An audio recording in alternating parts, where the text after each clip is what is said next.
All right. Sorry about that, everyone. Yeah, just it was either Google, YouTube, or OBS a crash. But yeah, sorry about that. So, but anyhow, no, I appreciate everyone hanging out in the live chat after that stream crashed and coming back to this one. So thank you. See players say we back. So, all right, Logic, I think you had the floor, sir. And I think you were segueing into NPD, I think. Actually, we gotta rewind just a little bit, so because the people in the chat were saying we dropped just as Forte was giving his answer on Super Mario pricing and asking his question. Oh, okay, yeah. Let's go back to that. Go ahead, Forte. Oh, yeah. No, I was just asking the question about Tears of the Kingdom. Somebody had asked in the chat about is what the price of Mario was, and I told him $59.99 is the price of it. And I know a lot of people were probably under the assumption, because Tears of the Kingdom did release at a $70 price tag, that there was a good chance that could have been the kickoff point for Nintendo to start charging $70 for their games. But it looks like all of the games, like even Mario RPG, that's only releasing for $59.99 too. So the question is, do we think that Zelda was just the game that they just knew they could charge and that was the test bed? Or do we think that they just are just going to pick and choose the titles, or when will they fully go $70 on their games? Yeah, and so at that point I had picked up, and Corey Massey chat says Nintendo shut down the last stream because they don't like people talking about their games. What I'd said is, I'm sure that they would like the extra $10, but I think also part of what was at play was that they don't need it. And what I was mentioning was, this reminds me of a comment a person made on Twitter, talking about NPD numbers and crowing about Starfield, charting number 1 on NPD. And then he got a little bit out over his skis, I think, when he said, Microsoft having the number 1 game for September in sales with it on GamePass shows that their strategy is working. Games have a far better ROI than console sales. And one of the things I thought of is, well, the problem with that assumption is when you put in the R&D right for a console and you put that charge down on your balance sheets, you depreciate against that investment in the first few years of the console. And once that's charged off, then the longer you continue to sell that console, the more upside it is. And for the last couple of generations, these consoles have sold without too much of a price cut, right? The further on that they've sold into the generations. So on top of that, you're obviously, making efficiencies on operating expenses and manufacturing, and you're getting more and more upside. Whereas with a game, you sell the game, you quite honestly have a limited amount of time to sell it at the margins that you're selling it at $70 to make as much money back to depreciate that capital expense charge. And it takes, when you think about a console, it takes a much larger development team to build a big AAA game than the total number of people that are your own employees to do your R&D for your console, right? Because a lot of that you're outsourcing to AMD, to the manufacturer, to TSMC, or wherever you're having it built in the plant. So you've got a relatively small team in comparison to, a team building a large AAA game. So you sell that game, and unless you're Nintendo, and this is the point where I loop it back to what Forte was saying, unless you're Nintendo, you sell it at its premium price in those early months of window, and then you start discounting. So yeah, you're making money, but the longer you sell a game, the less money you're making, right, in comparison to a console, until the console just bottoms out and you flip over to the next generation. But Nintendo, as Forte always reminds us, sells its game at price basically forever. So they're making, keeps on giving. Right. So that is the one publisher where their ROI is definitely, unquestionably, right, better, probably. Well, I mean, I couldn't even say that entirely for the Nintendo Switch, just because of the weirdness that thing is in comparison to the other consoles. But the point being, in comparison to other publishers and other platform owners, absolutely the ROI on a Nintendo game is better than the other hardware manufacturers' consoles. So, yeah, I don't disagree with that. I mean, they as we say, they print money at Nintendo, and their games really never go on sale too. That's the other thing. I mean, Forte, you probably know better than most that. I mean, like, when's the last time their games? I mean, I think it's Tears of the Kingdom go on sale recently. No, it hasn't been on sale yet. Breath of the Wild went on sale last holiday. I believe for the second time since it's ever been released, it dropped to $26. But before that, the lowest it ever dropped was $39. So, and it's only during the holiday windows, it seems like it does something like that. So there's probably a good chance we'll see something like that again this holiday, especially for for Breath of the Wild. But Tears of the Kingdom is probably going to be the price that it is for at least the next year or so before they drop it, because it took them 5 years almost to drop the price of Breath of the Wild for the first time. Gotcha. Okay. So Logic, you mentioned NPD, or Circata as it's now known. And I thought it was a great segue, by the way, to bring that up. But let's talk about the NPD numbers, or Circata numbers, for September of this year. I think the highlight for me, at least, was seeing Starfield at number 1, which I think it's great. Yeah, that's huge. I thought you were going to let me run with this segment. Yeah. Go ahead, man. Go ahead. Hey, so first of all, I want to finish up a couple stats that I was talking about at the beginning, because they were stats that I pulled myself, and before I forget them, before we get into this too long. So the big tail of the tape on these numbers is Starfield charting it at number 1 on NPD. Why is that significant? It's significant because Microsoft /Xbox / Bethesda has not had a game that has charted, an Xbox first party title has not charted at number 1 on the NPD for the monthly reports since May of 2018. So the last game from Xbox, published by Xbox, that was number 1 was State of Decay 2 in May of 2018. If you take away the Minecraft franchise, no Xbox game has even been on the top 20 chart since October of 2022. And that last game was Grounded, which came in at number 15. So since October of 2022, I think this is my last data point, roughly 16 games from Xbox have charted, 16 instances of games have hit the top 20 NPD charts since October of 2022. 16 games. If you take away Minecraft, which that's like 12 instances, I think, of Minecraft itself, and 1 instance of Minecraft Legends, then 3 Xbox published titles have charted in the top 20 since October 2022. In that time, 49 Nintendo titles have charted in the top 22. That's 49 instances, so that maybe include repeats, right, of a game that's charted, multiple months. And roughly 24 instances of Sony titles have charted in the NPD top 20 since October 2022. So I just thought that was interesting to kind of see that comparison laid out.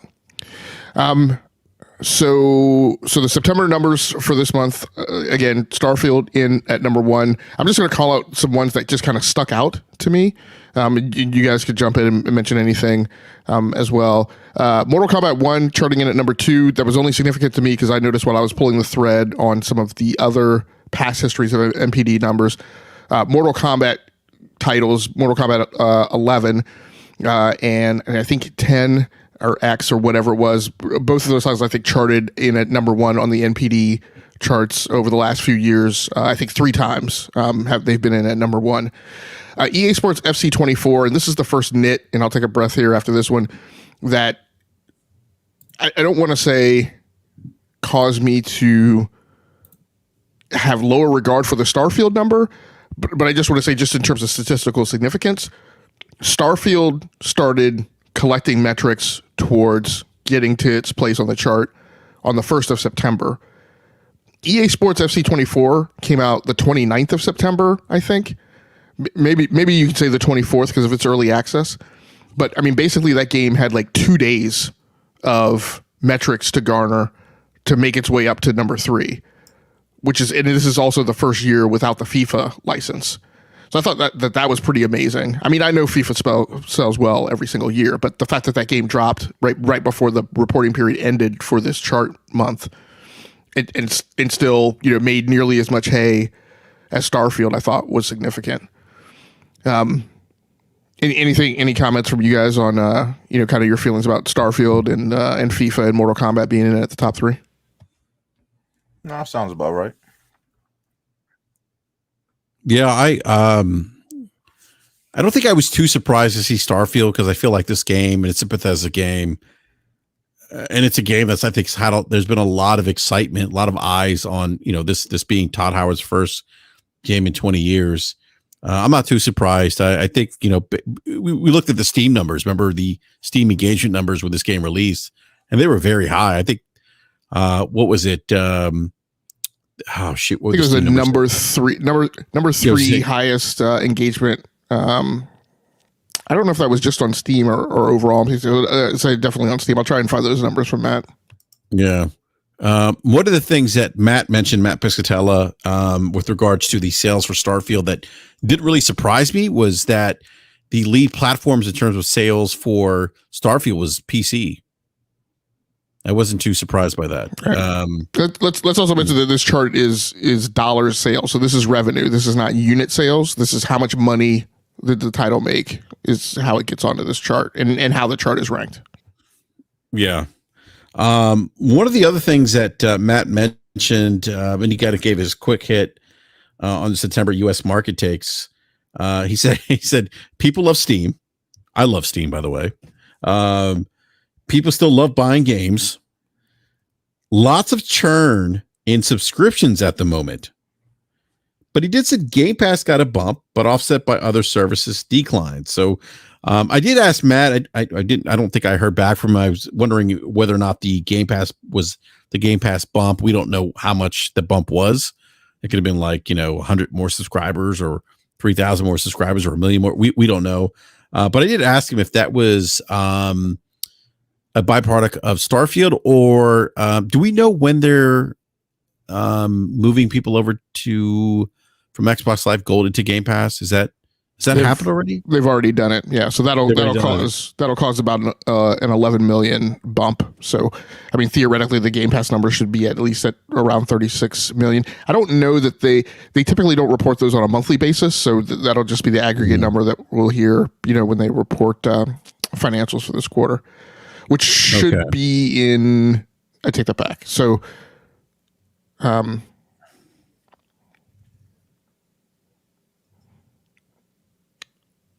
So that should be those numbers should come out in November.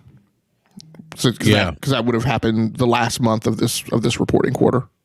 Yeah. So the other so I did ask him like if that bump was because of the Microsoft moving people over from Xbox Live Gold to Game Pass, but I don't think he had responded. He also said premium content doing great, but considering slate strength, I expected a bit more growth. And then he said he's optimistic on the month of October. So a few people in the chat ask about Baldur's Gate 3. So Baldur's Gate 3 is not in the NPD chart. The reason for that is, so in February, I think of 2020, NPD, which had historically only reported physical sales because that's where the partnerships were. Well, first of all, because that's where games were sold. So they get this feed, people aggregate this data off of their point of sale systems. Those things are at retail. You don't have cash registers, right? There's no Steam cash register when you buy a game. And so collecting that data had to be done via different methods. NPD had never really put in the effort or gone about, right, trying to get everybody in a room and figure that out, because it wouldn't make there wouldn't be any value in just getting the Steam numbers, right? Or just getting one publisher's numbers. It would only make a difference if you got enough of a bulk of the market reporting those numbers to where running comparisons against them would have any value. So they did that in February of 2020, obviously the year before the new, this generation's consoles were coming out, because they knew it was going to be heavy digital. And so at that point, 9 publishers agreed to share their digital sales data. 9 publishers / store owners. Over time, that number has grown. Larian Studios is not one of those. They're called the Digital Leaders Panel, is who that consortium is called. So they are a subset of publishers at NPD who have entered into agreements to share proprietary data and then submit that data to NPD. Larian Studios is not a signatory to that, has not joined it. That, in terms of business model, makes sense. Those guys are a small studio that only put out, like, their last major game was put out 6 years ago. And so if you just ask, am I going to sign an NDA? Am I going to share proprietary sales data when I only have something significant to report like once every 6 years? It doesn't make a lot of sense. So there are other metrics that Matt put out. I think, did you read some of those off? I know I just talked about some of the his takeaways, but I do want to mention something real quick with regards to the top 20 best-selling games. And actually, with regards to Starfield cracked year-to-date sales. It's like number 7 now, year-to-date for 2023. But you know what, B? Actually, I thought about you when I saw this particular game. B, NBA 2K24 debuted at number 6. Is that low for NBA 2K, or has it debuted higher, B, in the past? I mean, it's been higher, but we also got to think of all the games that came out that month. You know what I mean? You have, because typically they try to get the game out in August, but it's been coming out later and later the past 2 or 3 years. So I mean, you're competing with the number 1 fighting game. You're competing with the number 1 sports game, being FIFA, and then you have a big RPG in there as well. So I mean, that, of course, that's going to kick it down a notch. Because it usually debuts at like within the top 3 the month that it releases. Okay. Yeah, that's what I thought. So the top 5 games, Starfield, we talked about, number 1, Mortal Kombat, number 2, EA Sports FC 24. And to your point, Logic, being only 2 days in the month of September and debut number 3 is pretty big. Madden's number 4. Payday 3 came in at number 5, and then NBA 2K24 at number 6. Number 7, Crew the Motorfest. Armored Core was at 8, so down from number 2. Hogwarts Legacy's up there. He was number 5 the month before. It's still number 9. Jeez. I mean, Call of Duty Modern Warfare 2 is number 10. That was 4 the month before. Star Wars Jedi Survivors up there was at 12, moved up to 11. Speaking of Nintendo, Legend of Zelda Tears of the Kingdom, number 6 the month before, number 13 still. Minecraft is at 14, was number 9 the month before. Mario Kart 8. These Nintendo games, I mean, this is really amazing to see them chart NPD and their older titles. One title that really stood out to me was 2 titles actually that stood out to me, the top 20 for NPD. Gran Turismo 7 and Sea of Thieves. So Gran Turismo 7 is at 17. Sea of Thieves is at 19. Hey, that's because Legolas and Hop sell video games. Yeah, that's. I mean, I think Sea of Thieves got some new content. I think, was it this month? I can't remember. Last month, September. I think it was the Monkey Island DLC, if I'm not mistaken. Yeah, I mean that's definitely been some. I mean, it was announced at the showcase and it's definitely dropped sometime in the last couple of months. I asked Matt Piscatella about that, and I said, "Hey, I just want to make sure." So this chart says doesn't include add-ons, so doesn't include DLC and microtransactions. And said, okay. So this game sits in Game Pass. I just want to make sure, absolutely certain, right? I'm reading this right. So you're saying that this game charted in NPD. And that's the result of data that was just aggregated off of sales on Steam, sales of the game on Steam, and sales of the game on the Microsoft Store, Xbox, Windows Store, whatever. And he said, yeah. I mean, so that's pretty amazing that game, a live service game with the tail that it has, is charting on NPD when that game is available in Game Pass. And can be accessed by people. And it was in my head that that's the way, most people accessed it. But the fact that it's being sold, I think it sells for $40. So people are paying, and paying at a high enough rate that it's breaking out on the charts. As I think we always said, people will pay for games content that's valuable to them. I mean, I think we've seen that. It's been a common theme this year. But yeah, I mean, because Sea of Thieves, what came out in 2017? Was it 2017? Yep. Wasn't that the game that kicked off the first party games going into Game Pass? I think so. I think you're right, B Money. Yeah. And I'm not a Sea of Thieves fan. Like it's not my thing. I last played it when they had the Pirates of the Caribbean DLC, and I was like, I'm good. But I think that's pretty impressive to see that game. It was 2018 was the original launch, and then the Series X and S version came out 2020. Yeah, some of the live chat mentioned Alan Wake 2 is coming. Like Jesus, like more games. I wonder if like is 2024 going to be kind of a down year then? Like, is this just been so good? It's been amazing. Depends on what you're looking for. 2024, the top of the year, looks amazing to me. But the games that are coming out are games that strictly cater to me. So, yeah. So, what are you looking for, B? Like, what are some of those games? Tekken 8 releases. We got Grand Blue Fantasy Relink. You got Persona 3 Reloaded. There's something else. There's like 4 games like right around February going into March that are just pretty big games for me. Stuff that I'm looking forward to. So super excited for 2024, and I think it's going to be a pretty good year. Yeah, no, that's yeah.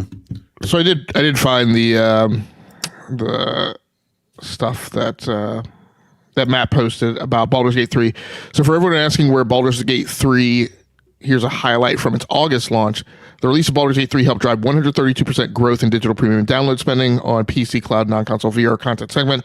Digital sales of Baldur's Gate 3 are not reflected in the best-selling title, blah, blah, blah. So, I mean, his point there was that, yes, the number's not in there, but we did notice that there was a 132% growth in total spending, and we could see that Baldur's Gate 3 was a big part of that.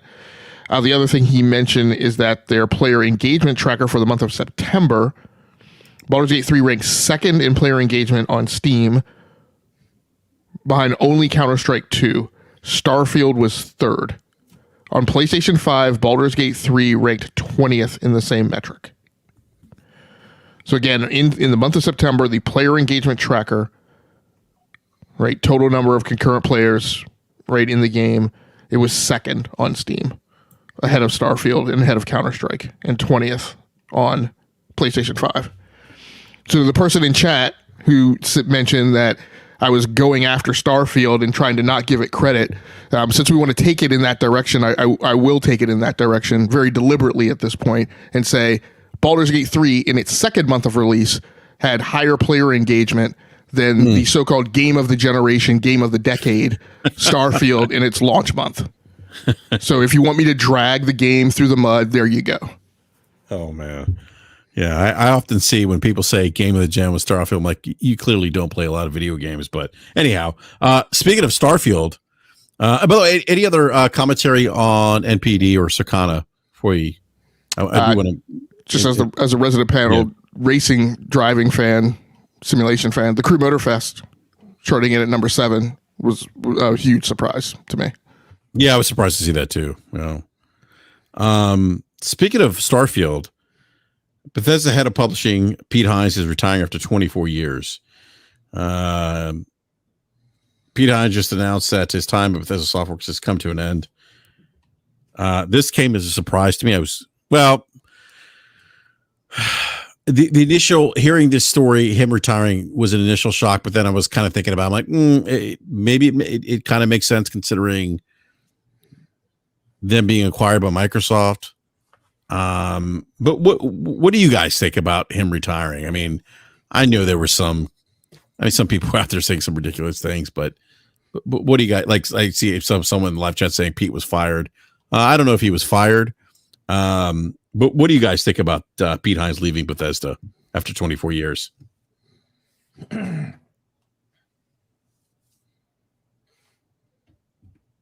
Anyone going once?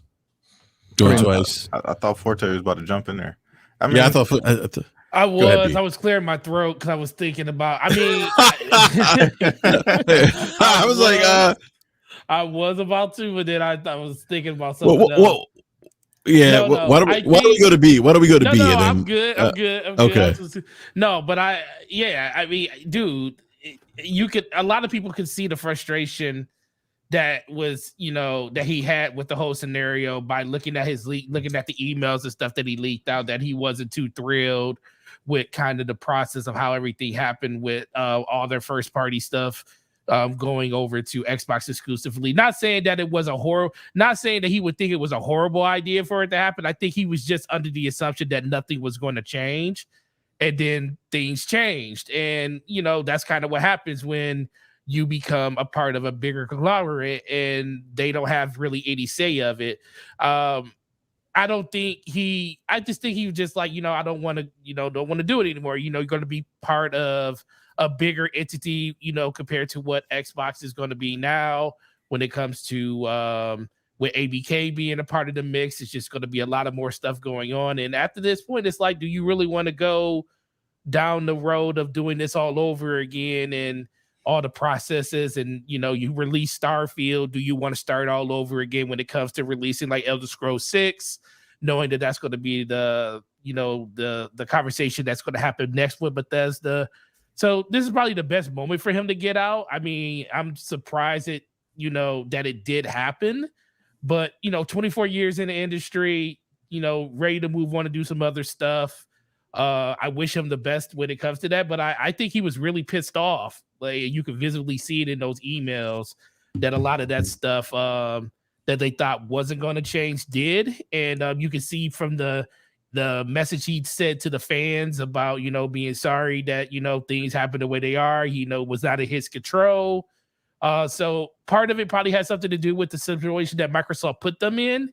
I think the other part of it is like, we got Starfield out the door.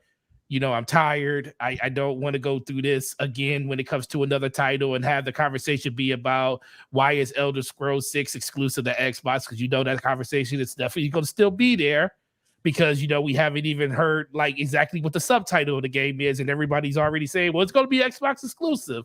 So he doesn't want to deal with that now. He's got his money. He's he's a made man inside the industry. Get out and do something else. And I think that's kind of where it is right now. But it started with Xbox doing the thing that they did, and I don't think anybody can kind of dispute that, honestly. Yeah, go ahead, B. I agree with Forte. You could tell that Pete Hines was frustrated once more and more stuff started to come out about how the deal was actually going to work for Bethesda. You know what I mean? It's you gotta think Pete Hines and Todd Howard, they're boys, they're on their own, they're doing their thing, releasing, great content all these years. And now you have another boss over your head, you know what I mean? And you don't really have control of what's going on in your company anymore. You have a bigger conglomerate that does that. So Pete Hines has always been about the fans. I've met him a couple of times at E3. He's a pretty cool dude, you know what I mean? And he's always been about the fans. And I think once, he felt segmented from his fans, you know what I mean? The people who, because the game wasn't releasing on PlayStation anymore, and you have all these people who have a long heritage, with their games and stuff. And he, he started to feel that because people were coming at him every day about it. And, and his assumption was that nothing was going to change. You know what I mean? They would still be able to do the things they were doing prior to being acquired by Microsoft. And as time went on and things started to change, you could see that he was frustrated with it. And you could tell by the way he was, acting out on Twitter, you know what I mean? Even in, as some of those emails were starting to be revealed, like he was under assumption that things are going to be different, and feels like, nah, you know what I mean? The games are going to be exclusive. So that really rubbed him the wrong way, and I think it just got to a point where he couldn't deal with it anymore. You know what I mean? And it was a great time for him to step away. You know what I mean? They got hit upside the head with Redfall, but they bounced back with Starfield. And you know what I mean? You always want to go out on a high note. So step down now where everybody's, holding one of your games in high praise, and just move on. Mm-hmm.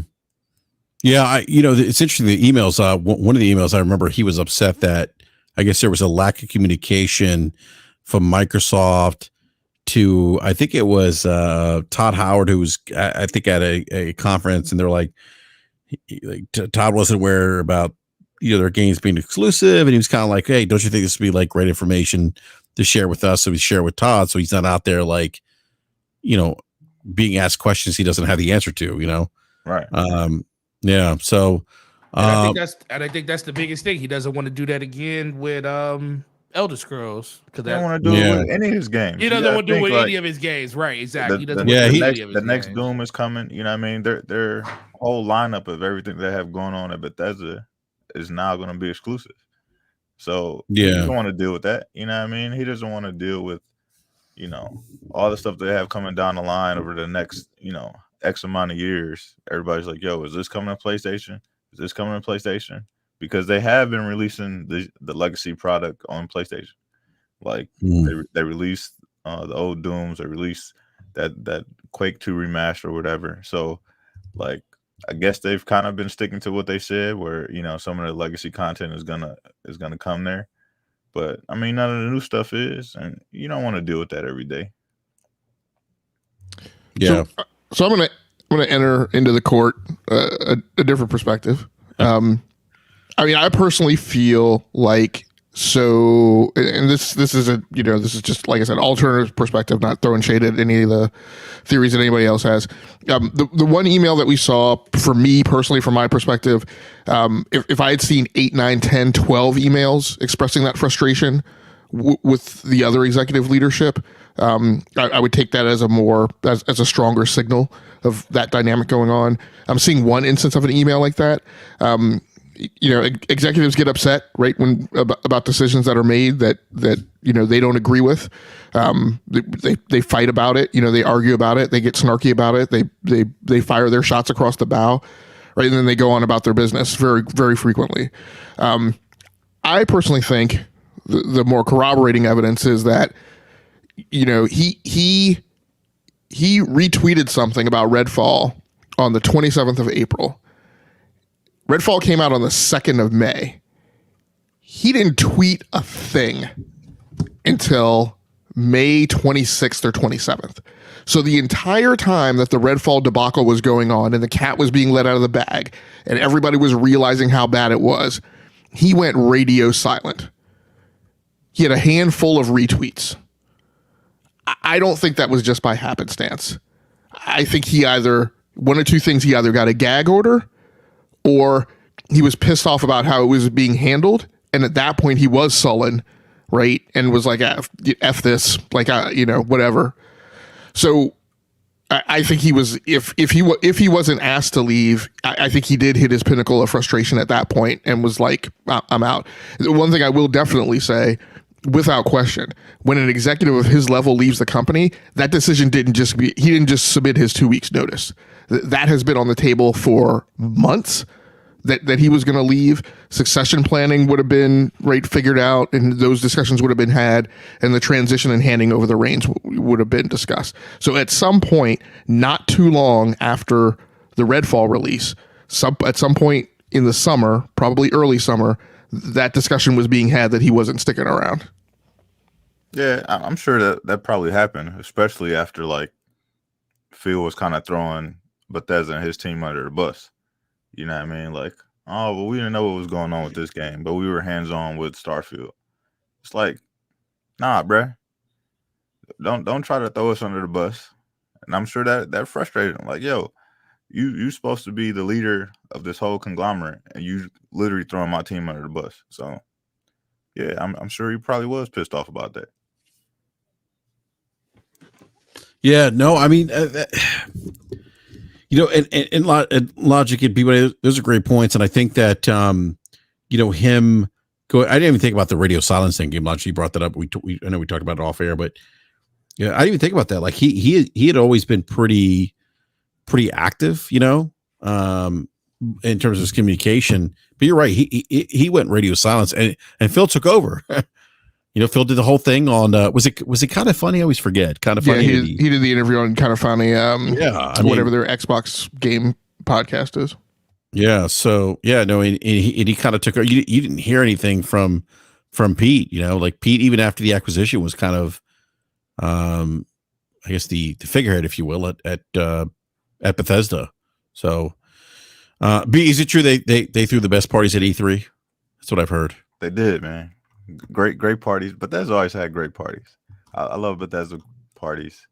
They always had the drinks rolling, turkey legs, great Italian sausages. We always ate good. We always partied good. They always had live performances. You know what I mean? It was always a good time at Bethesda parties. I will give them that.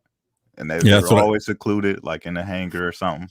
You know what I mean? So right after the show, it's like, yo, we're having a party over here. Everybody come through, and everybody was on the floor. Pete Hines, Todd Howard, all the big names from the teams.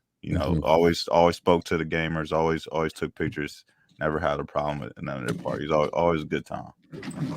Yeah. So you had the chance to meet Todd Howard as well? I didn't meet Todd Howard, but I was with Anchorman when he met him. Because Anchorman's big Bethesda guy. You know what I mean? And that was one of his dreams to actually meet Todd Howard in person. So he actually, got with him and spoke with him for a while. And, I got a chance to talk to P. Hines. So. No, that's awesome. Yeah. I'd love to get Pete on the show. That'd be great. Cause Bethesda's in my backyard and, but no, that's one thing. That's one of the things I remember hearing about them at E3. So, I mean, once he onboards at PlayStation Studios, I'm sure we'll be able to get him on the show. It's so funny. Everyone's like, "Oh, he's got a PlayStation." I'm like, really? Like, come on, like maybe. But it's really funny that Jim Ryan announced his retirement, and then shortly after, we got Pete Hines. We have a conspiracy, yeah, right? Pete Hines gonna be that, yeah. Hey, John Riccitello just left too, so There you go. Yeah, there you go. Two big cats going to PlayStation. There you go. But everyone in the live chat, please smash that like button if you haven't done so already. You got 20 likes, 139 viewers watching, 140 watching right now. Really appreciate it if you smash that like button. All right, I do want to move on to. I know we're talking about earlier in the show. We're talking about how great 2023 has been in terms of video games. We talked about Mario, Super Mario Brothers Wonder. Marvel Spider-Man 2, which also releases on Friday, is at a 90 Metacritic. This is based on 129 critic reviews. Now, my prediction was an 88. I feel like that's kind of been the Metacritic for many of Sony's first-party games this console gen. But it's sitting at a 90 right now, and the game, look, it's one of my most anticipated games. This gen. I mean, I don't even know that. I mean, look, I'm excited. I cannot wait to play this game on Friday. I ordered the special edition, collector's edition, which I hope arrives Friday. I'm not gonna hold my breath that it does, but I hope it does. Forte, I meant to ask you too earlier in the show. What's up? If we're gonna they had the Best Buy had the you could order the plates, the Spider-Man 2 plates for PlayStation 5. That sold out. Did Slow-Mo get one? I thought he may have gotten one. I think he did get one through PlayStation Direct, but I didn't get one though. So are you guys anticipating getting any more of those PlayStation 5 Spider-Man 2 plates, or is that done? Man, I don't know, man. I haven't seen because they've never done them in stores. They were only through the website. I do think we're gonna get some more of the systems though, but I don't because I think they're gonna try to push those things out the door. Yeah, which I think is kind of interesting now that we know that the refresh is coming out this year for the PlayStation 5. It's probably a reason why they ended up doing the PlayStation 5 version of the Spider-Man system under that system to entice people to buy that version of the system versus buying the newer redesigned version, because they tried to get rid of that old stock. So they made the Spider-Man PlayStation the older system. So it's kind of interesting that they did that, but they just try to get that stock out of there. So I do think we're going to see some more of those over the holiday. After that, it's going to be something completely different. But the one thing I think a lot of people probably don't know is going to happen. They did bundles for Call of Duty last year for the PlayStation 5. I kind of think that they're going to do it this year too. They're going to like kind of use the last good year of marketing that they're going to have with Call of Duty to get as many people into the PlayStation eco as possible. And I think you're going to see Call of Duty bundles this year with the new system throughout this holiday. They haven't said anything yet, but I do think that's going to come just so they can maximize the little bit of marketing they do have left with that game before it turns over to Xbox. Well, they already announced the bundle. I don't think they announced if it's coming with the new hardware. The new hardware. Yeah, that's what I'm saying. Yeah, that's what I'm thinking. It's going to come with the new hardware too, I think. Yeah. Well, I want to rattle off some of these reviews here. Games Radar give it 100. Marvel Spider-Man 2 improves on its predecessors across the board while saluting the superhero genre over the last 30 years as a whole with a captivating narrative and unrivaled spectacle. It's the quintessential superhero game in story and mechanical terms. Let's see. We're going to go down with some other reviews. There's a lot of 100s here. I got to get through the 100s first. Get to the... There's another 100. Let's see here. Game Informer gave it a 95. Said Insomniac has nailed the rarest of video game development feats. The team has landed a trilogy of games that all stand strong on their own merits, but unite into a sweeping saga made better by experiencing its entirety. While more Spider-Man games will inevitably expand this mythology in the new directions, there's no need to wait with Spider-Man 2. All right, let me see if I can find. I know there were some lower review scores here. Scroll down here on Metacritic. There's a lot of 90s here. All right, here we go. WCCF Tech, give it 85. Says Marvel's Spider-Man 2 feels like the perfect, albeit safe, evolution of the formula first introduced with the 2018 game. With a highly emotional story, much improved traversal, great visuals and performance, and industry-leading accessibility, the sequel is very likely to win over most fans of the original. And then Forbes also gave it an 85 for fans of the first game of Spider-Man or action games in general. Spider-Man 2 is an easy recommendation. So when they say that they played it safe, what do you think they mean by that? I think my interpretation of that is design of the game. Like they use kind of more of the same. That's how I would interpret that. I mean, but what do you expect the sequel to have? I mean, I typically don't look to sequels to have to do anything like I don't know. I guess I don't try to like anything that's like it's going to like significantly like move the deal in a different direction for the franchise. You don't expect any sequel to do a Matrix 3? Yes. Ergo. I'm sorry. Go ahead, Hamp. Well, it'd just be like a completely different game, right? Yeah, I don't. Yeah, to bring you in with the pretense of the last thing that they put out, and then to suddenly flip the switch, and the last 2/3 of the game is something completely different. Yeah, exactly. I don't expect that.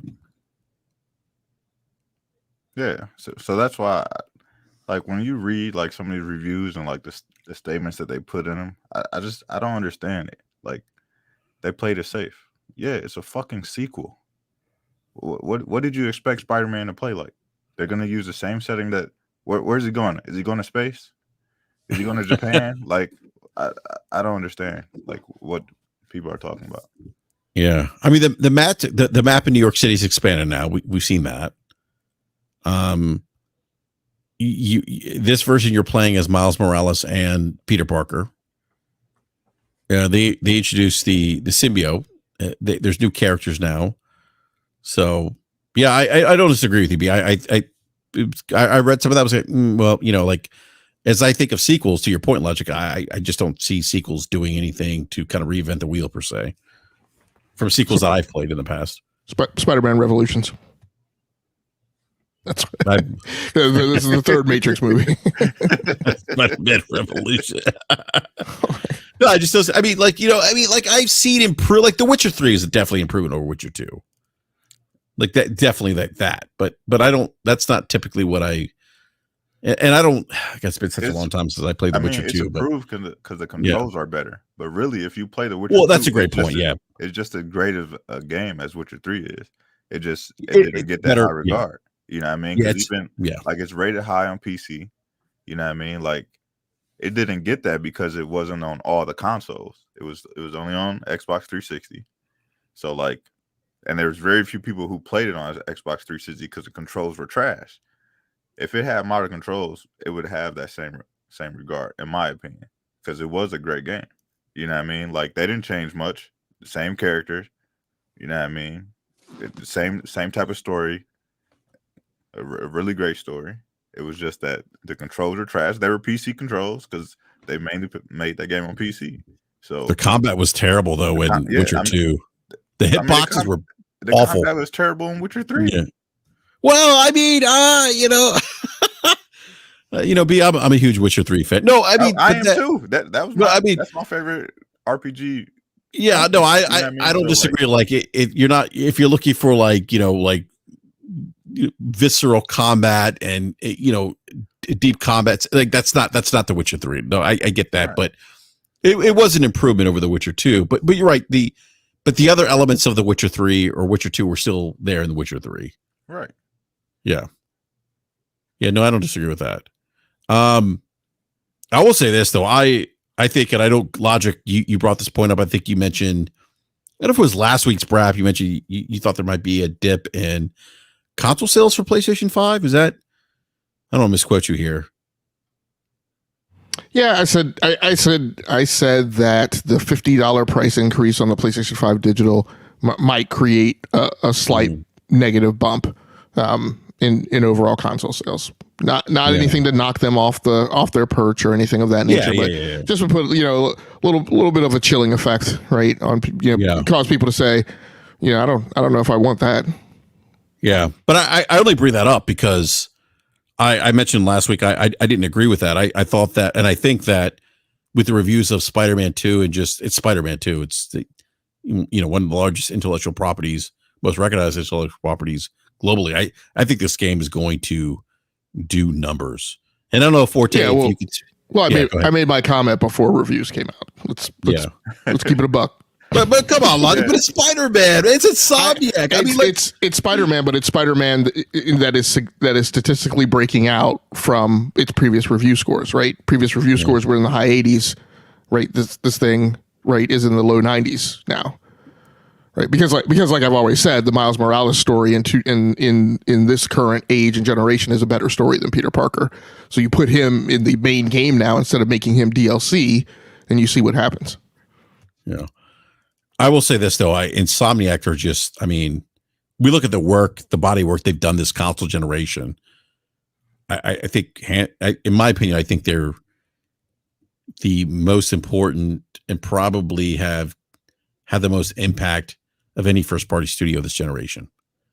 Well, yeah, and I want to compound that statement too with I think part of the narrative that goes around, particularly the negative narrative that tries to make them not a big deal, is as if they have been standing. So like this isn't a normal studio that put out a game in 2018 and then hunkered down and closed its doors and went radio silent for 5 years, right? They put out Spider-Man, they put out Miles Morales, they did the remaster, the PlayStation 5 versions, they put out Ratchet and Clank, and now here they are, right, with the sequel.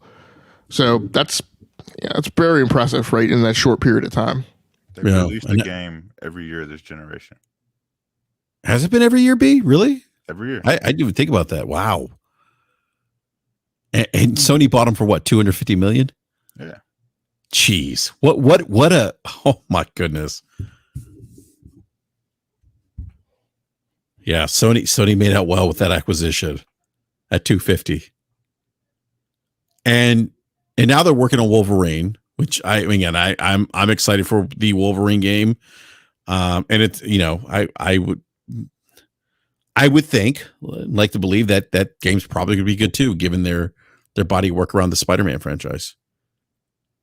Yeah, and and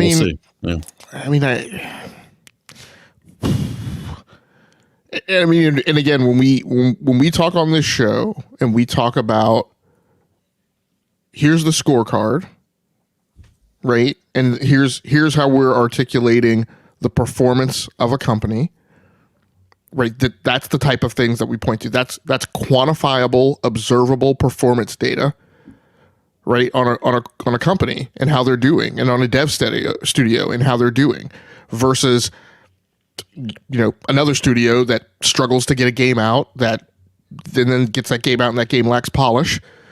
And that game is missing things, and doesn't have things tied together, is slow to get patches out, etc. I mean, that's the kind of comparative data that we're looking at.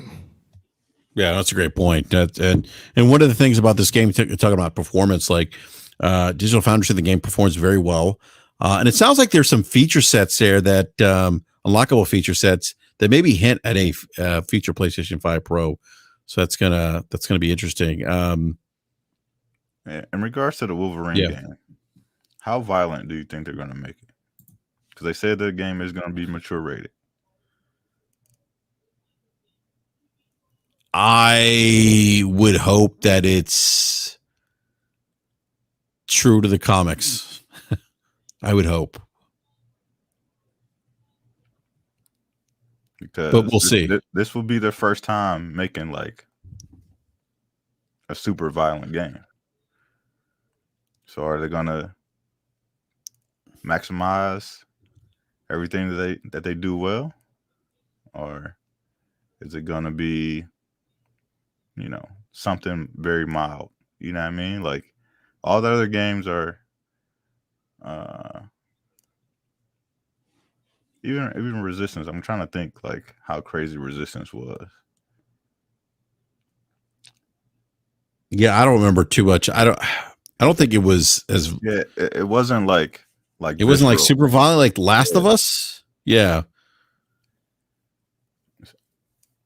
So yeah, but this is, I think that Wolverine could actually take them to a different stratosphere if they do that game right. That game could maybe set a different tone for them, given the violent nature of Wolverine as a comic book character. Yeah,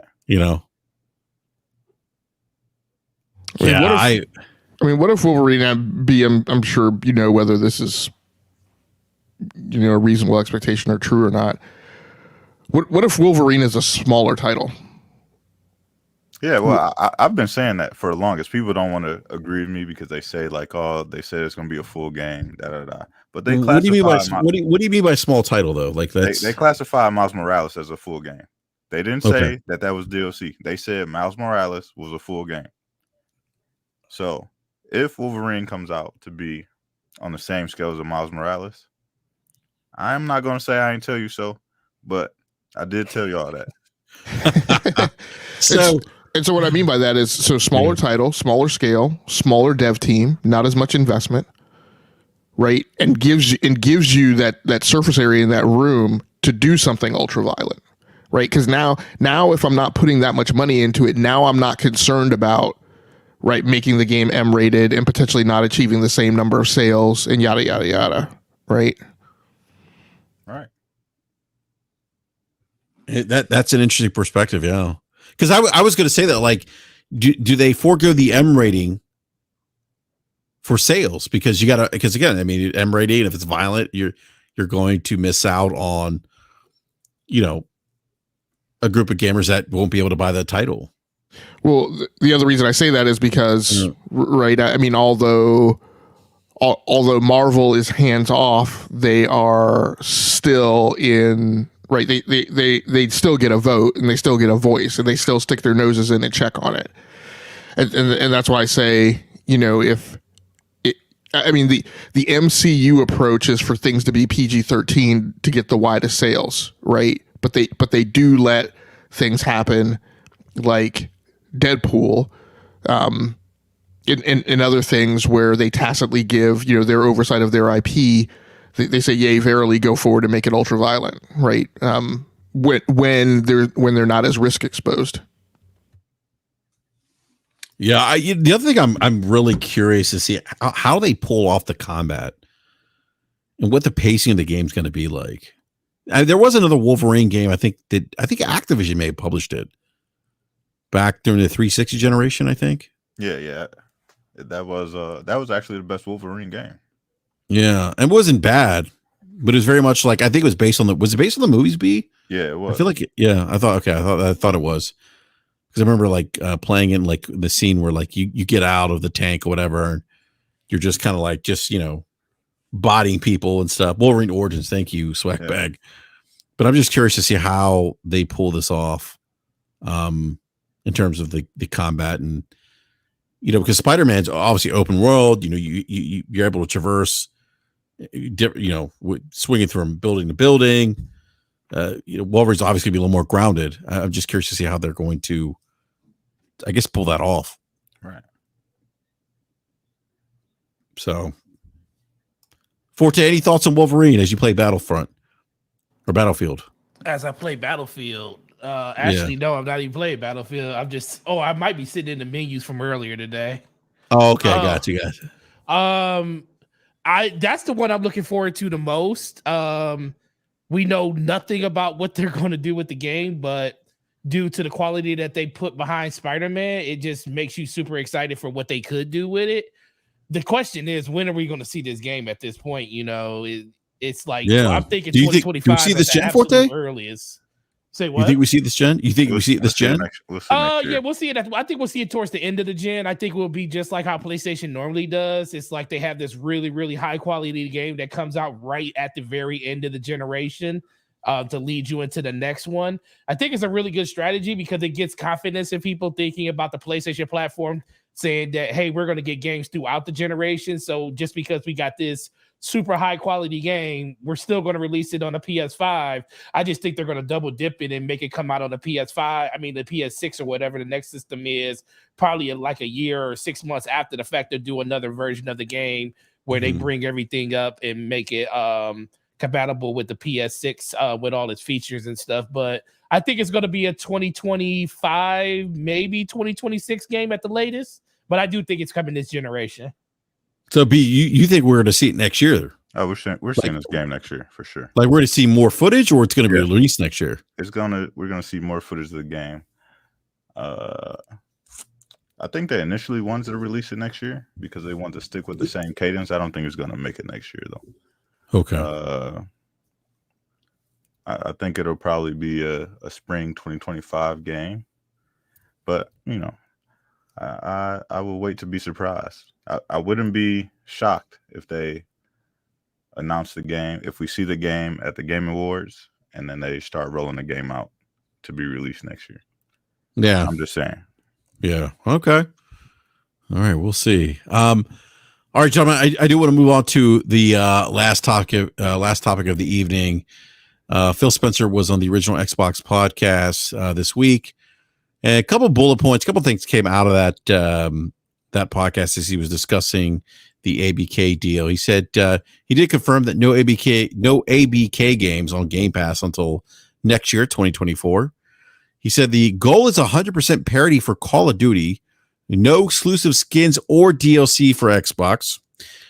We have no goals of somehow trying to use Call of Duty to get you to buy an Xbox console. And he wants to make sure any old IP they revisit has a passionate team that wants to make a difference, not just for financial gain. So those were some of the, and there was more that he said there, but those were that all sounds good right now. Give it a couple of years. Oh, that's going to change. Give that a couple of years. What do you think is going to change, Forte? I don't think he's going. I do think the feature parity thing is going to stay intact. But when it comes to exclusive skins and stuff like that, and stuff that's only available on Xbox, when it comes to stuff that doesn't really change the game, but it's just more of a cosmetic thing, I think that's going to change because I feel like outside of putting in Game Pass, when they finally do start putting in there, that's going to be one of the bigger selling points on how you can get people to like come over. I mean, Game Pass should be good enough, honestly. If you can get a game like, Call of Duty inside of the subscription service and play it year round for the price of your subscription, that should be one good point. But I think they're going to find other ways to entice people to want to come over. Like, here's some exclusive skins that's only on Xbox if you're a Game Pass subscriber. I think that stuff's going to come at some point, but I just think it's too close to the acquisition and all these promises they made to the regulators about what's going to happen with that game for them to do anything like that. I don't think the regulators will have any issues with like exclusive skins or something like that. But I think Xbox and Microsoft, or just Xbox in general, they're going to try to stay away from that as much as possible until everything settles down a little bit and they're fully entrenched with the Call of Duty IP.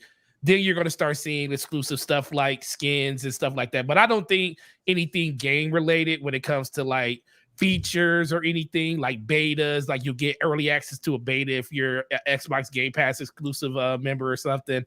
I think that stuff's going to still stay the way that it is, but you know, there's going to be other ways they're going to incentivize people, and to say that they're not going to do it is kind of, it's not disingenuous. I just think that right now they know they're in the middle of trying to secure everything and they don't want to make any real true waves about stuff like that right now. Come over to what, Forte?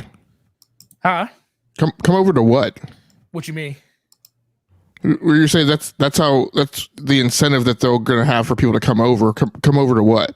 To Game Pass? No, I'm saying Game Pass is what they're going to try to use as the incentive now, but I think you're going to need more than just Game Pass to get people to want to come over, especially just the Call of Duty only person. Because if you're just a Call of Duty only person, you'll just buy Call of Duty and save money on Game Pass. You don't really need Game Pass to be on Call of Duty because $70 is less than 180 or 200 or 200 and whatever dollars is going to be at some later date when they finally do move everything over. So I think they're going to have to do something exclusive to Game Pass, like skins or something to try to entice people. I just don't think it's going to be any features or parody stuff like that where it really impacts the game if you don't play on Xbox. It's just going to be like more of a cosmetic thing. And I don't think they're going to do it now. I just think they're going to do something like that later on down the road once the dust settles on this deal and everything. But I'm asking, are you saying come over to Game Pass or come over to Xbox? Well, Game Pass is Xbox, honestly. Coming over to Xbox doesn't coming over. Well, okay, you're right. Come over to Game Pass because if you're on Game Pass, you're on Xbox. Not according to their numbers. I mean, if you're on Game Pass, you're actually statistically more likely to be on PC because that's where the bulk of their subscribers are. Well, no, that's what I'm saying. Well, Game Pass. Well, I'm of the belief that Xbox is more of a platform now. It's more of an ecosystem. It's not a console anymore. Xbox, they have a console for people that want to play in the console ecosystem itself. But Xbox itself is more of a platform now. It's a platform for you to play games, and that platform persists across multiple disciplines when it comes to console, mobile, PC, cloud, wherever you want to play. That's the thing. And it really comes down to what Phil Spencer said in that email when he was welcoming ABK over. He was telling fans, like, no matter what you're, welcome everybody over to, from Activision Blizzard, no matter what your favorite console or where you pretend to have your games played at, even if it's not on Xbox, we still welcome you. And they're not saying we welcome you to Xbox. We welcome you to the Xbox ecosystem. And what they want you to do is, yes, you can play on PlayStation or you can play in all these other places, but Game Pass is where we really want everybody to play at, or in some type of form of that. I mean, I agree with you. That's a platform, but the platform's Game Pass. Yeah, the platform's Game Pass. The service is Game Pass. The hardware is the console. As much of it as they make, right? And the software is the games. But without that service, there is no Xbox. So I would contend that the preponderance of the strategy and the preponderance of their effort and the preponderance of investment is around Game Pass.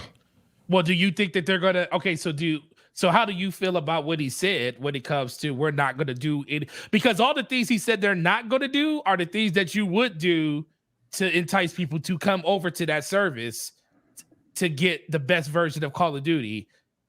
But they're not going to do any of that. They're not going to do any of that. I think it's just like you've argued in the past, right? Is that I don't think they need to do much more than offer low cost of access. True. I mean, they're simply going to force people to do the calculus of, hey, I have to go through Microsoft to get to Call of Duty. So am I going to choose the more expensive route, which has a bridge troll asking me for $70? right? Or am I going to go underneath the bridge? Say bridge troll, it's funny. Or am I going to go underneath the bridge and access it for $17 a month? And that's just gonna appeal to. I'm not saying one of those is better than the other. I completely agree with BRAP that they're looking. I mean, Starfield proves that there are people who want to pay to play their game. I think it's from a false understanding of software and licensing and what people think that they own, but regardless, because of the belief that makes them feel like they can own it and they can play it, that it's not dependent upon them maintaining a subscription. But I think at the end of the day, it's sufficient for them to break the demographic in between the people who want the low cost of access and the people who want to buy, and that'll be enough. And they don't. I mean, the issue is that particularly right, because it's being driven by Game Pass, everything becomes low cost, and so doing extra skins for certain people and doing that kind of stuff drives additional level of effort and drives cost when they're going to be looking to cut corners. And I think I don't think they need to do anything more. I mean, so it's not necessarily me taking Phil at his word. It's just, I don't think that those things are necessary at this point. And part of their stated strategy is to create a citizenship where everybody's equal, right? Where, one person doesn't feel like they're disenfranchised against another person. So the interesting thing about this whole sounds like communism.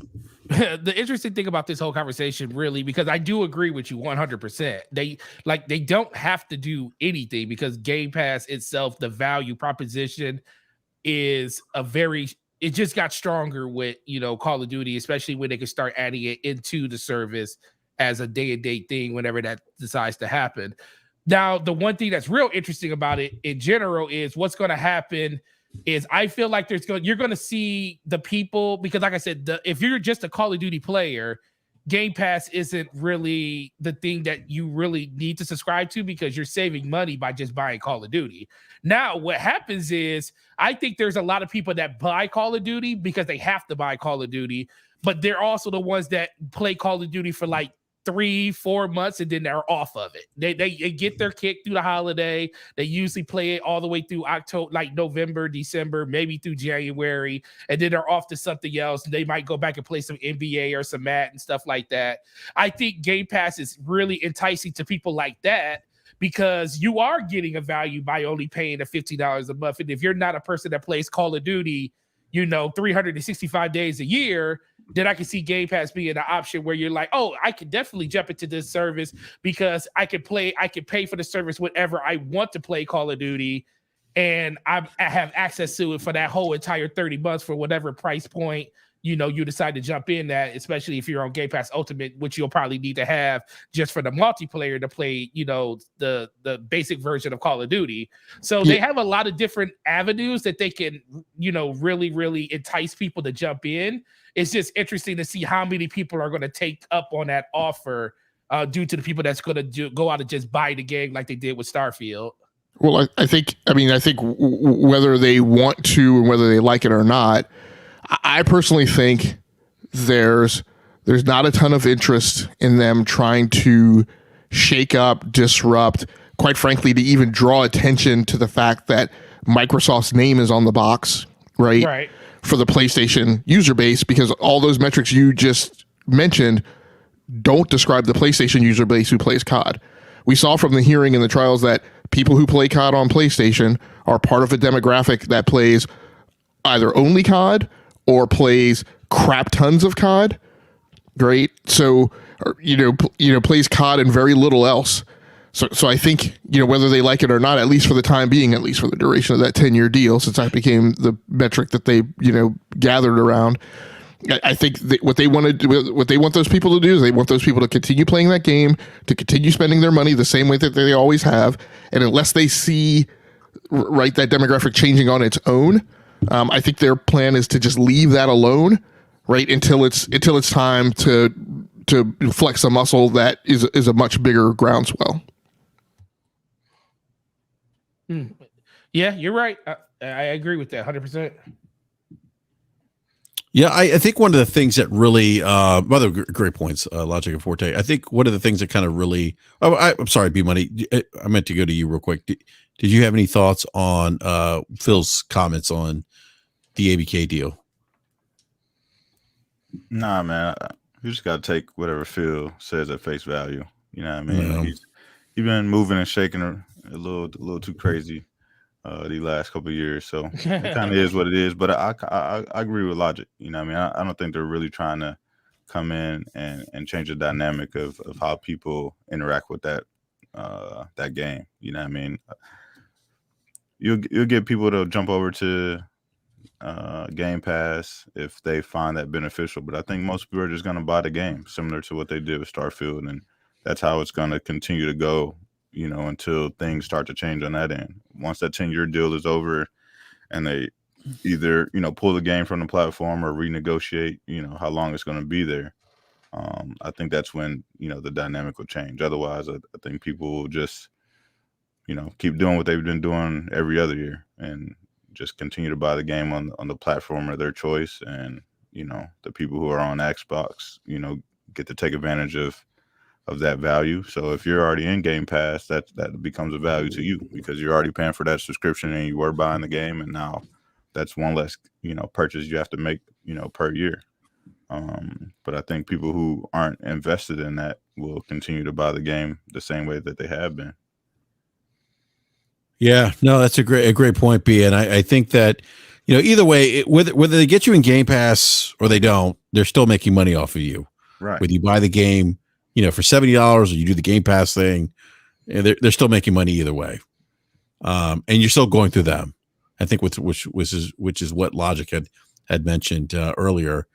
One of the things that really, and if I think about, he's saying like, you know, we're not using Call of Duty to buy to get you to buy an Xbox console. That was for me like, and I've always thought this, like the console isn't a priority for them anymore. The console is kind of like a second class. I don't say second class citizen, but it's kind of like an afterthought. Where I think Forte said it, that the Game Pass. I think you said this too, Logic. That Game Pass is the platform now. Game Pass is Xbox. I thought it was kind of interesting, and I thought that was telling that, you know, because typically when we think about the, I guess the traditional model, if you will, where you lock down exclusives, you're trying to do that to move hardware.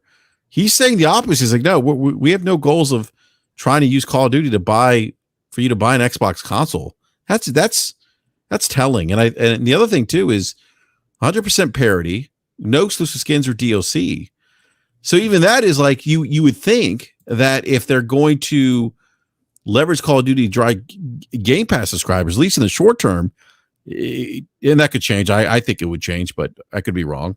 In my opinion, I think that maybe that changes in a couple of years. But I was surprised to read that too, because I'm like, well, I would imagine that you would buy Call of Duty, a big platform like Call of Duty, that's one of the biggest selling games. The biggest selling game like almost every year, that you would offer some kind of incentive to drive people to Game Pass to grow that Game Pass number. Because if you all remember, like during the hearings, the trial under oath, Phil was like, hey, we actually need to get to 130 million subscribers by 2030 in 7 years, or else we may be having a different conversation about the Xbox, meaning like the Xbox might not be a thing anymore for Microsoft. I also think that was due to the scenario they were in, like you said, 2021, before the Activision stuff was even thought of at that point. I do think that the biggest thing that, you know, Phil Spencer said even during his deposition and stuff is where he was talking about how the plan wasn't, Activision isn't the only plan, it's the accelerator to the plan. It's to help them get to that, you know, 120, 30 million subscribers. It wasn't the thing that they were kind of counting on at that time, because it wasn't something they were thinking of. But I think this helps them get to that number. So I don't know if there is as dire as, you know, those emails and messages said in 2021 they are now, because I think this is something that definitely breathes a lot of life. And it also shows that Xbox, and I told this to Rand, you know, shout out to Rand Outdoor. I was telling them this is like Microsoft injected a lot of life into Xbox by sticking this through the whole couple of years almost that this acquisition was going, because a lot of companies, when you look at it, it's like, they were spending a lot of money on the back end, lawyers and they got their own lawyers and stuff, but there's still a lot of man hours and stuff that went into that. And I always told people the only way this is going to not go in Xbox's favor is if they straight up block it and there's nothing Microsoft can do about it, or Microsoft just gives up on it and it says, we're not going to chase dead money with more dead money. And to their credit, they didn't. And that kind of showed that they were willing to stick it out with Xbox to say that, hey, we're really in this. So I think that the narrative and the dynamic has probably changed a little bit due to the fact that they were able to acquire ABK. But I do think that they still have a long way to go to get to where they want to get with those milestones inside of their Game Pass. What's the name when it comes to that? Yeah, Brad, why do you think they're not using Call of Duty to drive people to Game Pass? Why do I think they're not? Yeah. Well, I think for me, it's the not having the exclusive skins or DLC. Well, let me. I think Call of Duty is a huge value proposition in Game Pass, but I think that having the exclusive skins or DLC would be even a more attractive value proposition to Call of Duty. Like we've seen what's happened when the platform owner who has Call of Duty exclusive skins DLC, the impact of that to that platform, like with PlayStation.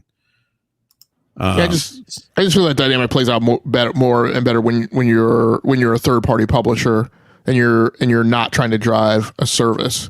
I just feel like if I'm gonna if I'm gonna do a Vince McMahon skin, what's my best way to make the biggest splash and grab the most subscribers I can from that? Is it to put that on PlayStation, where people are already gonna buy Call of Duty if they're incentivized to buy Call of Duty without me doing anything about it, and they're not going to that player base isn't going to subscribe to Game Pass, or do I just make that skin available to everyone and try and create as much uptake in people buying the Battle Pass for that season, people who subscribing to Game Pass who are on platforms that can subscribe to Game Pass, and putting it out there where I cast the widest net for people to consume that via whatever business model they choose to.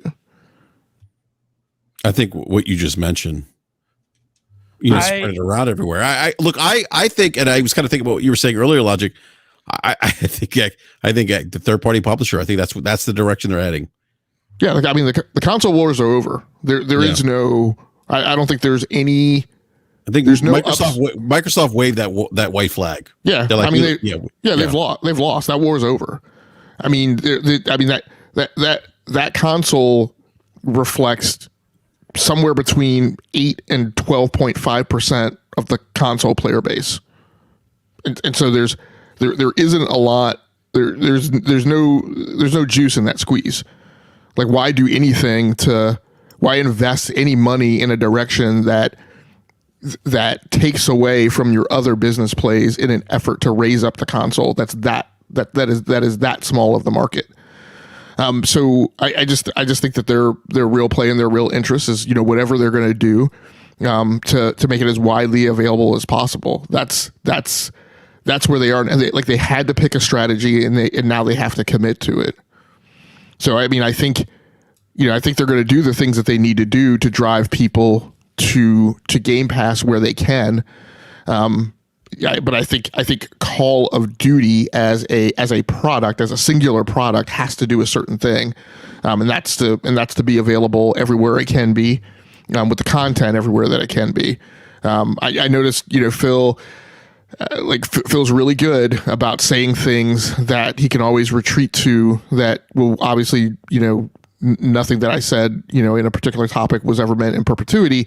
And he mentions that the one reason that there would be any difference in Call of Duty products was hardware. So he gave himself that safe haven to retreat to, right? If something just isn't working on a given console, obviously probably that means the Nintendo console.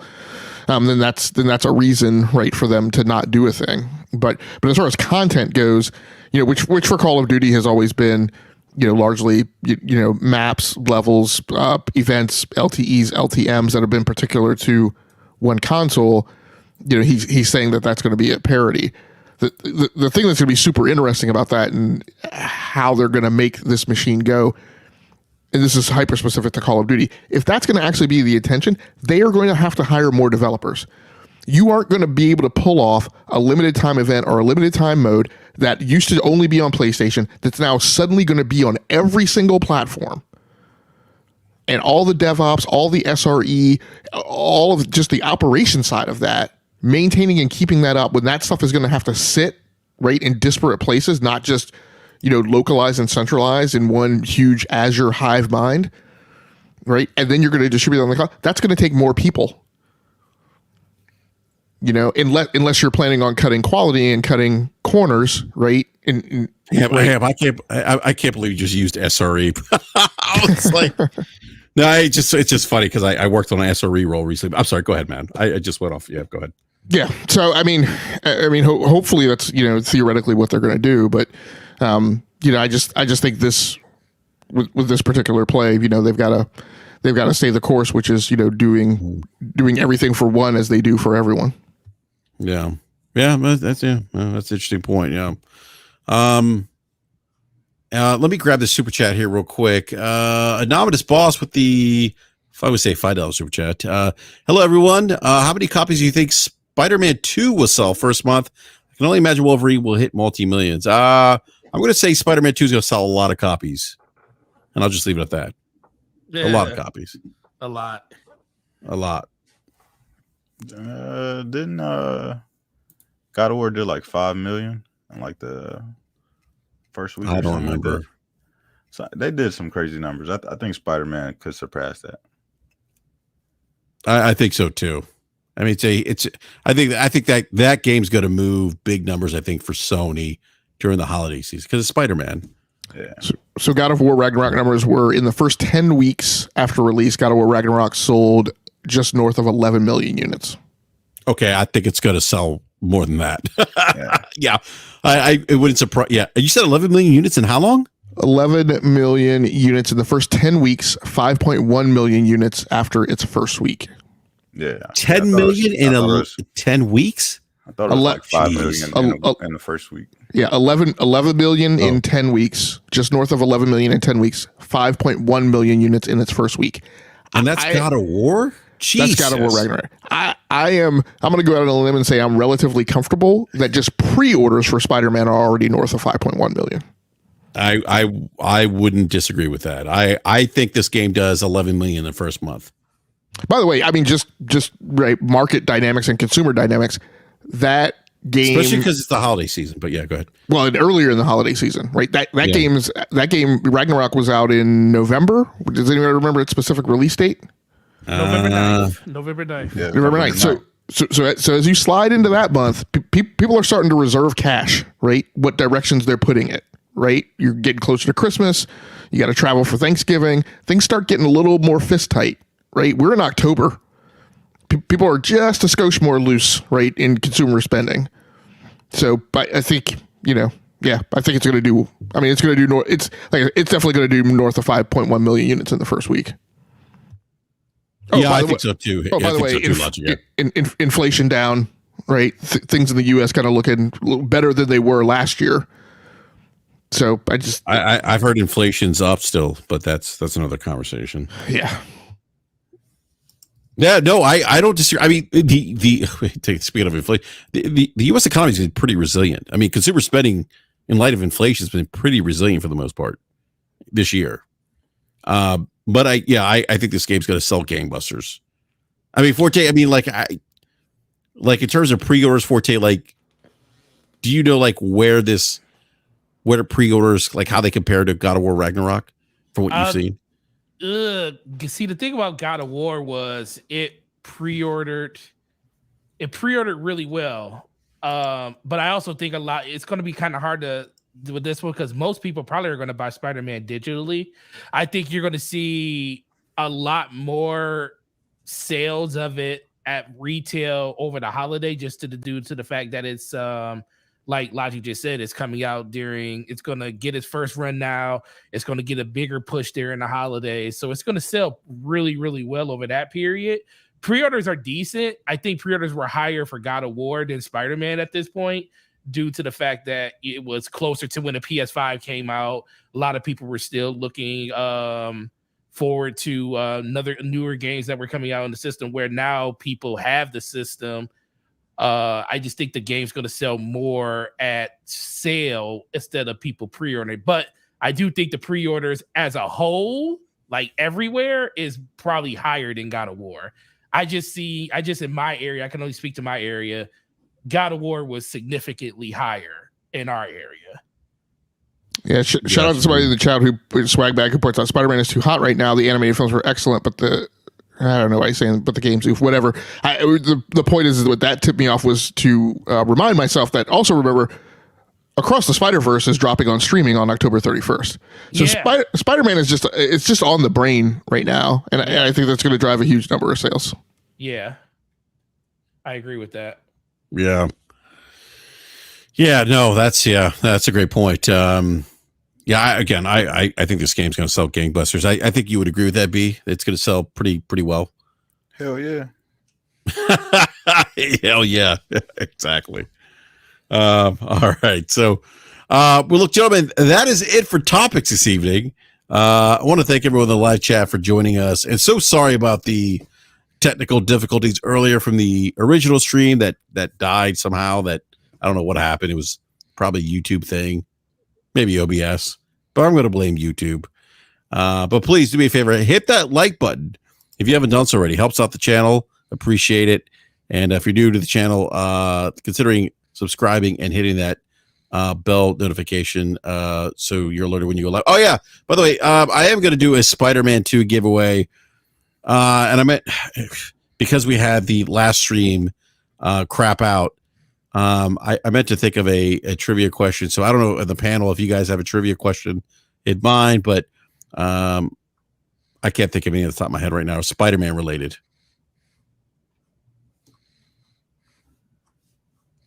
Anyone have a no? All right, let me look something up here.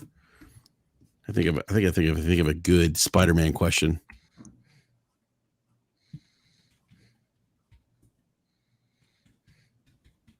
And by the way, what I'm going to do is if you get the answer correctly, you'll need to DM me on Twitter, BRAP_podcast.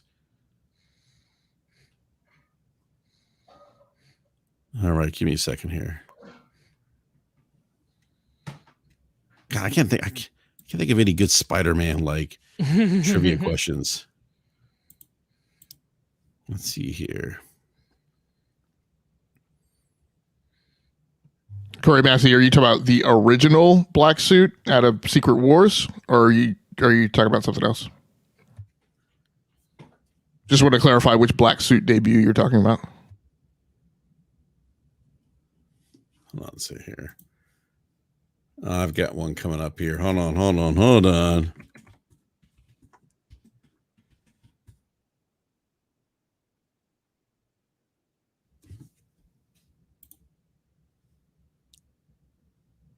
All right. When did because he's going to be in this game, Kraven the Hunter.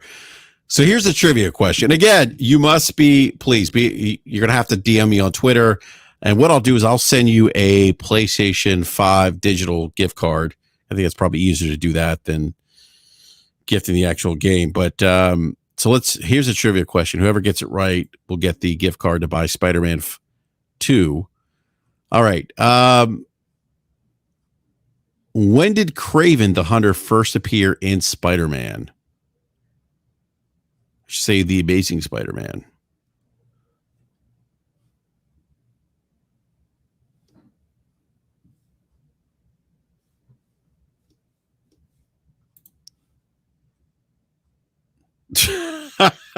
Of course, the Usman B got it correct. August 1964. That answer is correct, Usman B. And Usman B was the same one who reminded me to do the giveaway. That is correct, Usman B. So Usman B, congratulations. Please message me on Twitter or X or wherever the hell Elon Musk wants to call it. Yes, congratulations again. It's BRAP_podcast on Twitter. Send me a DM, and then I will DM you a PlayStation digital code so that you can purchase Spider-Man 2 when it releases. So congratulations to Usman. There's my clap. So, all right, everyone. Thank you again for watching. Appreciate it. And Forte, no show tomorrow, right? I think you said that, right? No DPS. Yeah, no DPS. I'll be slinging Spider-Mans and Mario Wonders tomorrow night. So please join me in slow-mo on Friday night, 9 p.m. EST for DPS podcast. It's going to be a great show. Oh, okay. Yep. So, I'll be on Crossfire for probably the first half an hour, and then me and slow-mo are going to head out and get ready for the show. So, could check us out for that. And you already know Gaming Forte, YouTube and Twitter, Xbox Live and PlayStation. And enjoy the games you're playing, and have fun, and have a good weekend, guys. Peace. Yeah, actually, I may not be on Crossfire. I think it just depends when I get back home. But no, thank you, Forte. Appreciate it. And you deserve a break. You don't have to be on Crossfire every week. Thank you, Forte. And then we got B Money 101. B, let everyone know they can find you. And by the way, how's NBA 2K 24? I'm going to ask you that. I haven't started playing it yet. All right. But B, let everyone know they can find you as well, man. You can find me everywhere. Same name, B Money 101. Awesome, man. And then Gabe Logic, if you want to be found, let everyone know they can find you as well. Yeah, you guys can catch me Sunday nights at 8:45 p.m. Eastern over on the Enough to Keep Going podcast on the E2KG Network podcasting channel on YouTube. Absolutely. And everyone, if you plan on buying Spider-Man 2 on Friday, hope you enjoyed. A lot of great content dropping this week. We talked about two games in particular, Spider-Man 2 and Super Mario Brothers Wonder. So it's going to be what a great week for gaming. I mean, just two outstanding titles that are releasing. There's more games that are going to be dropping here shortly. So everyone, enjoy the rest of the week. Have fun playing video games, because ultimately that's what it's all about. And we will catch you next time. Thank you.